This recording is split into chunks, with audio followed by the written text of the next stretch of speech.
Battlefield 6 has now been released for 24 hours.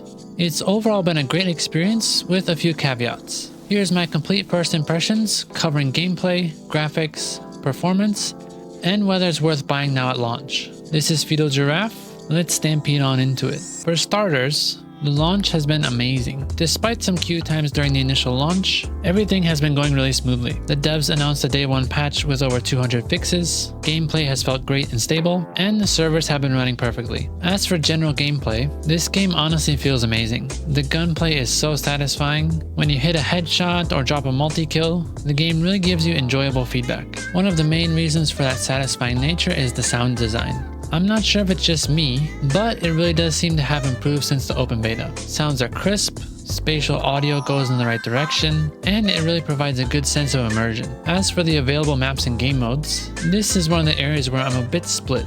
I think the maps capture the Battlefield vibe very well. However, just from a personal perspective, I think I only really enjoy playing on about half of them. I'd say Siege of Cairo is probably my favorite. Game modes are expected after what we saw in the open beta, but I would like to see some standard 128 player game modes. This would be especially enhancing on Operation Firestorm and Mirak Valley. I find that with 64 players, it's just not enough action compared to the relative size of the maps. Even an official 96 player conquest mode would be great. Moving on to the servers, as mentioned, there was a wait time right in the beginning, but queue times didn't last too long, so it's not too big of a worry. After about half a day of being released, loading into the game was instant and there was no queue time. I'm not sure if it's because of less people or if EA expanded the servers. Either way, really enhancing for the player. I would say one of the downsides of the servers is they're still 64 tick.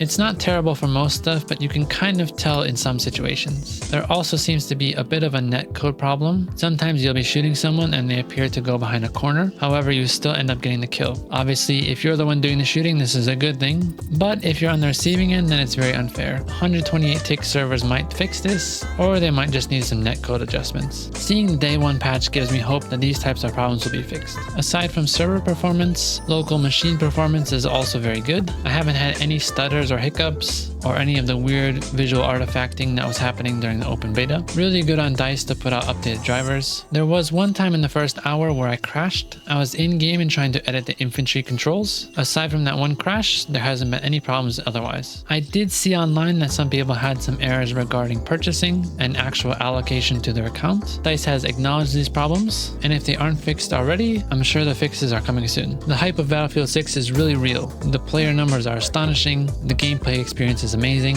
and it really does feel like Battlefield is back. The game is of course not perfect, but there's always room for improvement. They've already announced Season 1 content. I covered this topic on another video on my channel. Go check it out if you want the general scoop for Season 1 content. Aside from that, personally I'm working on other videos, specifically challenges, portal experiences, map and weapon analysis, and general tips and tricks. If you're interested in seeing that content, then please consider subscribing. I'm not going to give a score or anything to Battlefield 6. It just released, it's still evolving, and I think it has the potential to be a legendary installment in the Battlefield franchise. Aside from maybe the campaign, but who plays Battlefield for the campaign? Anyways, let me know your initial thoughts in the comments below, and hope to see many of you around in the next video.